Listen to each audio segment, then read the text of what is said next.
I'm Aislinn Green, and this is Unpacked, the podcast that unpacks one tricky topic in travel each week. And this week, we are debuting our very first Unpacking episode, where we dive into the story of a particular place.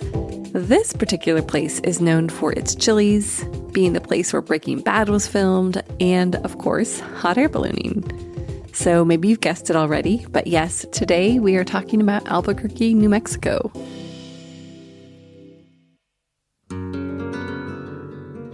The story of Albuquerque is a story about outdoor spaces. This southwestern city is one of the oldest in the United States. It sits within the Rio Grande Valley, which was created 10 million years ago. So the connection with the land runs deep here, infusing everything from the hotels you might book to the New Mexican wines you'll drink. Let's start from the top, literally. I am more than 300 feet above the ground in the Sandia Peak tramway that's zooming me and a bunch of others up to the top of Sandia Peak. As you look around the cliff faces surrounding us, I'm sure you've noticed they have a reddish-pinkish hue. This is actually where the Sandia Mountains gets their name from, Sandia meaning... Yes, when the first Spanish conquistadors came to the Native American settlement in Albuquerque, they looked up at these mountains during sunset to see them look a bright pink. It made them think of a nice slice of watermelon, and the name has stuck ever since.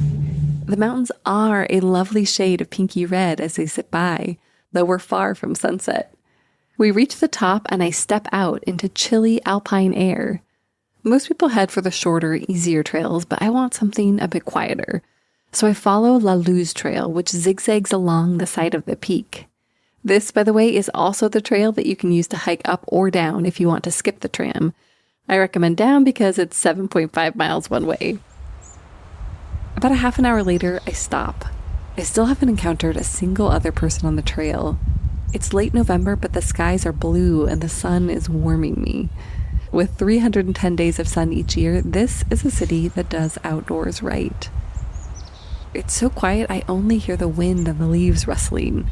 I can't believe I'm only 15 miles from downtown Albuquerque because the city feels a world away. But I know that Sandia Peak is much more than an incredible recreation spot. It is also sacred land. For the Sandia people who have lived here for more than 700 years, the mountain is a spiritual source as well as a food source. We'll hear more about the Sandia people as well as the other 18 pueblos in the state later in the episode.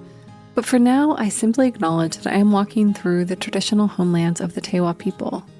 And I know that as a visitor, I have much to learn. When I arrive in Albuquerque, it's late. The city glows, beckoning as we land. I pick up my rental car and slowly make my way to Los Poblanos. If you've been to Albuquerque or read about it, you may have heard of the inn. It's famous for its iconic lavender-covered campus designed in 1932 by John Gaumeme, the architect known as the father of Santa Fe style. As I drive north toward Los Poblanos, I notice that it's getting increasingly darker. And by the time I park and turn off my lights, it is utterly dark. I step out, I look up, and bam, I am hit with the clearest night sky I've seen in the last year. The stars twinkle down as if to say, yep, we're still here and we're still gorgeous. It feels at that moment like a blanket settles over me, calming and tranquil. And that feeling continues as I check into my very cozy room. There are hardwood floors, colorful rugs, and a separate living room and kitchen with a gas fireplace that I immediately turn on. Sleep, as you can imagine, comes easy that night. When I wake the next morning, a very different sight awaits. The sun is rising, clouds are streaking over the sky, a perfect day for a walk around the 25-acre grounds with Sarah Sheasley, Director of Marketing for Los Poblanos. So these are our culinary gardens, and we have herbs and edible flowers and various perennials and annuals here and then out in the fields beyond. We're surrounded by the inn's gorgeous lavender fields. They are blooming now, but will become a riot of purple in June and July. This whole property was originally, it's been farmed for millennia by the Pueblo people that lived here for a long time. And then over the years, it was farmed in different ways. And then the Rembes, they moved to the property in the 70s and just lived here with their family for 20 years. And before they decided to opened it up as a small B&B and started growing organic lavender. The Rumbys still own and operate the inn, by the way. Los Poblanos is so deeply connected to the earth that it extends to all facets of the inn. Since the 1970s, Los Poblanos has used lavender in lotions and salves, soaps, and honey. Now they even use it along with other botanicals in their 2 new gins, which are delicious. Of course, lavender shows up on the plate at the on-site restaurant called Campo. And the inn has much bigger ideas, Sarah tells me as we walk into the busy restaurant. Lots of good stuff on the menu that connects to these bigger stories of the land. Sarah tells me that Los Poblanos is working with New Mexican farmers to bring back heritage grains to use in the kitchen, in the on-site bakery, and to sell at the farm shop. Head chef Chris Bethany also sources as much meat as possible from New Mexican suppliers, and he really loves working with corn, a New Mexican staple. So we grind our own corn, nixtamalize it, and then make masa. Wow. And all the tortillas are made from scratch. And that's a lot of work to, make your own masa. But he's found a way to build it into the operations. And amazing. He's always preserving things. We have things like jujubes and walnuts and the hawthorn, and it shows up in the menu in all kinds of ways you wouldn't expect. We're going to come back to food, but first let's explore how modern Albuquerque came about. The city's commitment to its outdoor spaces goes back to the early 1960s. There was a guy who had moved here. His name was Rex Funk, and he came from California in the 60s, the late 60s, and he had seen this massive development there, strip mall after strip mall. I mean, people are on top of each other, and it's really sad, especially Orange County. They had these great orange farms and all this farmland, and it's just gone. That's Elaine Briceño. She's a local journalist and a history buff. Think of how great that would have been to kind of preserve that, for people to say, not only is this our history, but here is part of, a different part of life, not just the urban kind of setting. And so he didn't want that to happen here. It's dusk now, and we're standing inside the Albuquerque Open Space, a 27-acre park in the North Valley that's not far from Los Poblanos. Birds soar in the distance, and all around us, people are walking or running or biking or wheelchairing. But this wasn't a sure thing back in the 1960s when urban sprawl was, sprawling. At the time, there was a big push to turn the Rio Grande, which is just steps from us, into what would essentially be a huge ditch.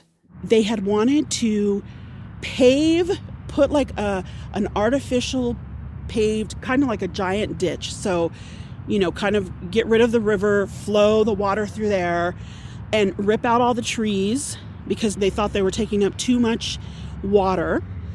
Elaine says that there was also a paper mill that wanted to move in and cut down all the trees in the mountains and use the water for the business. The people, inspired by Rex, said, not in my backyard. Much political back and forth ensued, but eventually this led to Albuquerque's open space program, now part of the Parks and Rec Department, and Rex became their first superintendent. In the 1970s, they built the city's iconic Paseo del Bosque, a 16-mile forested multi-use trail that parallels the river. Bosque, by the way, means forest in Spanish. 40 years later, there are now 30,000 acres of open space in Albuquerque alone. The city is only 120,000 acres in total. That means that 1/4 of the city is parkland. And that means that nature is very accessible here, Elaine says. A quick note before we hear from her again. After our park visit, we transitioned to a restaurant, so you're going to hear some restaurant chatter. You can walk out your front door, and especially if you live in the valley, you're in a forest in 5 minutes on foot. So it doesn't take all this planning. You don't have to say, on this day we're going hiking, because you really don't. And the city is still looking forward. The next day, I meet with Terry Bruner, the director of the City of Albuquerque's Metropolitan Redevelopment Agency, an organization that's spearheading a new type of trail here. So the rail trail is going to be a 7-mile loop around the downtown, and it's going to connect to our Bosque River Trail. It will be a bike and pedestrian trail. It will take about 4 years to build, but what we'll look at today is kind of the first section that we hope to break ground on in the spring. We're walking on a weeded gravel path bisected by rusty train tracks. It's about 5 minutes on foot from the Sawmill Market, Albuquerque's upscale food hall, and just minutes from Old Town. Okay, so up here is kind of this really rich corner of stuff that we have going on. We have the Albuquerque Museum on one side of the street. We've got the Natural History Museum and Explora Science Museum just down the street. So this is an area for a lot of activity, and this is going to be the entrance to the rail trail right here. It's a bustling corner culturally, but it used to be where trains hauled lumber in and out of the area. And under architect Antoine Predock, who lives here in Albuquerque, all aspects of the city's history will be preserved. Along 12 stops on the trail, we'll have little, historic reflections on Albuquerque, Native American culture, Hispanic culture, industrial areas. And that should help people as they kind of move through the trail really reflect on what Albuquerque's all about. As we walk, Terry tells me that the rail trail will connect to the 16-mile bosque. Remember that Rio Grande park that started it all? Creating a roughly 23-mile stretch of connected pathway. In the early stages of the project, Terry and his team traveled to New York City, Chicago, Atlanta, and Detroit to study their rail trails. And one of the things that they realized was that the trails have revitalized areas of the cities. This will roll through some industrial areas that no one ever checks out. Hasn't seen much interest in years. And, as we toured other trails around the country, we saw that they kind of, can't stop the number of bars and restaurants and cafes and public areas that people want to get to via their trails. Yeah. So we think it can really invigorate the city and give it a lot more attention in the areas covered by the trail than they've seen in a long time. One of the most exciting parts of the trail is that it will connect Albuquerque's historic neighborhoods. Clockwise connects to Wells Park, which connects to our downtown, connects to the traditional Hispanic community of Borellis, and then also back over to our Old Town community as well. So we think it will be a really nice way to connect all those areas, and for people that are visiting, they'll not only see those areas, but there'll be these stops along the trail to learn a little bit about those areas and why they're so important. Terry has high hopes for what it can do for Albuquerque. There's a lot of stuff that attracts people beyond the city sometimes. I think this can bring people back into the city to maybe see, Albuquerque's eclectic nature in different ways. As the days roll on, I experience more and more of the city's outdoorsy spirit, sometimes in unique ways. I hike through Petroglyph National Monument, where I meet a park ranger named Boyd, who gives me the lay of the land as we look out at the Sandia Mountains. Those are about 10 million years old for the uplift. Wow. This lava flow from those volcanic fissures is 100,000 years old. So they're babies. Yes. It sounds like a long time to us, but geologically speaking, it's just the blink of an eye. Wow. At Hotel Chaco, I get a hot stone massage that uses stones pulled from the Rio Grande. You're doing a hot stone massage? Yeah. Okay, awesome. I even take a bike and taco tour with Roots, a bike shop in Old Town. Roots rents bikes, but it also has some really cool bike tours, including tours of Breaking Bad sites, urban art, and their latest offering, which combines tacos and history. Such a great combination. My guide is a pink-haired woman named Heidi. She starts the tour by telling me that Charlevoix, the very street we're standing on, was once a street of ill repute. The bike shop used to be a brothel, and this was a gunslinger gambling hall right now. So things like showgirls and people just think Wild Wild West, basically, and we still are in different formats of Wild Wild West, So people are just doing what they want to do. As we pedal out to our first taco stop, a coffee, restaurant, event space called Old Town Farm, Heidi shares how Albuquerque likes to beautify itself. When you pay your taxes here, 1% of that goes to the arts. So we commission people to, like maybe a local artist or maybe someone from another country that's known as a muralist and maybe also a tattoo artist. They'll bring them in and they'll get paid for it. Albuquerque likes to have things kind of be pretty in different formats, like the bridges and stuff. They're just not concrete. But one of my favorite ways to taste the outdoors is to literally taste it, by drinking and eating. Tacos, yes, but also many other things. New Mexican in its own way is, soul food of the Southwest. That's Justin De La Rosa, a local food writer and director of outlets for the Sawmill Market, that food hall I mentioned earlier in the episode. We're at El Patio, a restaurant that's famous for its green chili enchiladas. So that's what I order, of course. Justin is definitely a fan of the chilies Albuquerque is famous for. There's just something really comforting about, like my dad's green chili stew, or, just something that's completely smothered, kind of drowned in this, amazing sauce that's unique to where we are. But he's quick to point out that the city has much more to offer. We have like a really great Vietnamese and Asian scene here. Yeah, absolutely. So, we have Coda Bakery that does like just some of my favorite banh mi sandwiches I've ever had. There's also a bunch of local chefs on a mission to raise awareness and increase New Mexico's local ingredients. Places like Campo, the restaurant at Los Poblanos, and... Another one up here is Mesa Provisions, Steve Riley. They do a great job just maintaining that sort of heritage of the farmers, the grain, everything like that. Farm and Table is another one as well. People who are just really about keeping it within the state. There's also a special complex being built for just this purpose. At the top of the episode, I mentioned the 19 pueblos of New Mexico. Well, now I'm standing in front of the Indian Pueblo Cultural Center, also known as the Gateway to the 19 Pueblos. As I enter, I see a busy restaurant serving classic Pueblo dishes, a gift shop that sells Pueblo art, and a wall with photos featuring the 19 governors who make up the Pueblo Council of Governors. The sprawling center is part of a city block owned by the 19 Pueblos.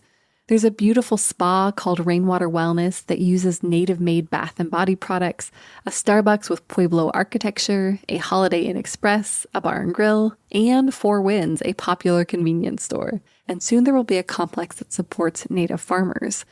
Originally, it was supposed to be an entrepreneur center, but then COVID happened, says Bill Stemmel, the entrepreneurial director. What we saw during COVID, especially the early days of COVID, was the national food system broke down. But the local food systems did not. And it really shone a brighter light on local food systems throughout the country, and especially here in New Mexico, in terms of how can we invest in local food systems and how can we avoid what happened back in 2020. Now they are working on a multi-phase project that will start with food and agriculture to meet the demands they've seen in the last couple of years. The 7,500 square foot building will house a commercial kitchen, cold storage, and transportation to help people get product from farms to the complex. There will also be a demonstration kitchen and a classroom. One of the goals is to inspire younger generations to enter agricultural work. There are 25,000 farms in the state of New Mexico. About a quarter of those farms are native-owned, about 5,000. But that number has been dwindling overall and native-owned in recent years. And that's just the first phase. The second and third phases will expand cold storage opportunities and maybe even expand into light packaging and manufacturing, because the ultimate goal is to change the food system.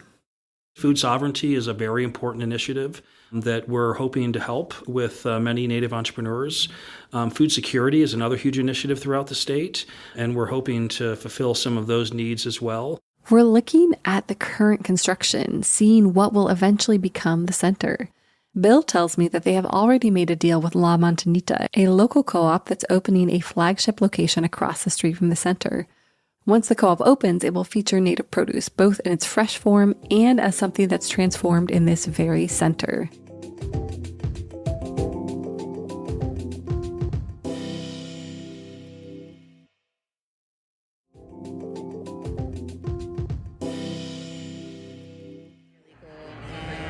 Later that evening, I head for a beer at one of the coolest breweries in the city. We're turning 8 next year, and we have, gained some recognition as being the first Native women-owned brewery in the country.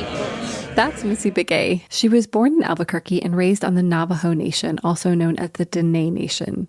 Her wife, Shyla Shepard, was born and raised on the Fort Berthold Reservation in North Dakota, where she is a member of the 3 affiliated tribes, Mandan, Hidatsa, and Arikara nations.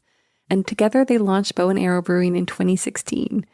As you can tell by the noise in the background, we're actually at the brewery as Missy tells us about what she and Shyla are trying to do with their company.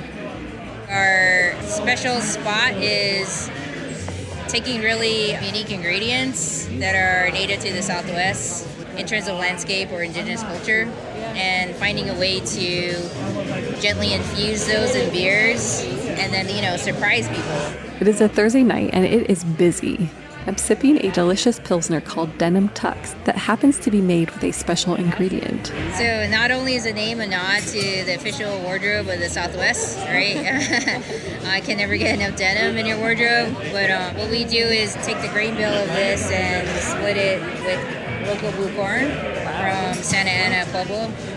So it's an indigenous corn native to the Southwest that imparts a really light, earthy flavor. So using a really heritage grain and it's a very classic American beer has done really good for us. In addition to making really freaking good beers with indigenous ingredients purchased locally, Missy and Shyla are working to further the visibility of Native people through something called the Native Land Initiative. We brewed a beer called Native Land, and it was all to just kind of acknowledge the land of the Tewa people that our brewery sits on. And then other breweries are like, that's really cool, how can I do something similar? And then we're like, we should do a collab. So what we do is we brew a base recipe, and all the breweries around the country brew it, and they use the same label, and they donate proceeds from that beer to local Native American nonprofits.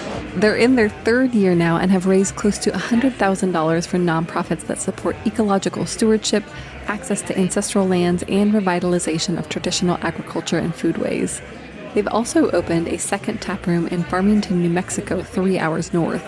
It's right on the cusp of the Navajo Nation Four Corners, where Utah, Colorado, New Mexico, and Arizona meet. We chose that spot because we really wanted people to go visit, of course support the local tourism there, but there's a lot of really cool state parks and national parks out there, like the Bisty Badlands, which our Bisty hard seltzer name comes from. But it's at the gateway, right, to the Monument Valley and Bears Ears, and it's just a lot of really cool things happening out there. So through that tap room, just trying to expand into more of rural farming area has been really interesting. So hopefully next level we can do more things to protect land through our Native Land Initiative. The next morning, I am back at Campo at Los Poblanos, meeting with Dylan Stormont, Director of Wine and Spirits, and talking about New Mexico's other great beverage. So, for those who don't know, we are the oldest wine-producing region in North America. There are 3 AVAs, or American Viticultural Areas, in New Mexico. The Middle Rio Grande AVA that goes all along the Rio Grande River. Then there's Mesilla Valley and Mimbres Valley. But historically, people have not come to New Mexico for the wine, Dylan tells me. I think for a long time there was some misconceptions that New Mexico wine, people came here and they wanted to drink wine from other places in the world, and we collaboratively as a group are really trying to kind of bring light to all of these community partners and show people traveling here and also locals, because locals I think shared that misconception. Dylan says there's a community of wine folks who are working hard to share the beauty of New Mexican wine. He says Bordeaux varietals do well in the state, as do Rhone varietals like Syrah and Grenache. And there's even a lot happening where Los Poblanos is in the North Valley. There's so many vineyards surrounding us, and it's really cool to see over the last 10 years, seeing this little pocket of Albuquerque become such a hot spot. If you eat at Campo, you'll see these winemakers on the menu. The night I dined there, I had a fantastic Sauvignon Blanc from the Sheehan Winery in Albuquerque. One of my main focuses of creating a wine list was to have, a full page dedicated to New Mexico and finding those key producers and bringing light to them, because we had so many people that were traveling here to Los Poblanos, and another big goal was to make sure that they weren't just going to Santa Fe. They were coming and stopping in Albuquerque first and experiencing this. There's one iconic thing we haven't talked about, and it's possibly the best way to see all of Albuquerque's outdoor spaces in one gulp. Ideally before a glass of wine. All right, ladies and gentlemen, there's something I like to say every time we take off, and that is we are flying! Yes, we are flying with our mustachioed pilot Murray Conrad, who, along with his wife Julie, owns World Balloon Company. As we take off, I can feel the basket moving gently in the breeze. It's a perfect morning. Not too windy, cool but not freezing, with a cloud-streaked sunrise lighting up the sky. We hit 5,600 feet above sea level, and Murray tells us that there are 2 reasons that Albuquerque is famous for its ballooning. Number 1, over 300 days a year we can fly. Number 2 is our winds. So there's a phenomenon called the Albuquerque box. If the box is working, we'll fly all over town, come right back to the same field in 1 hour.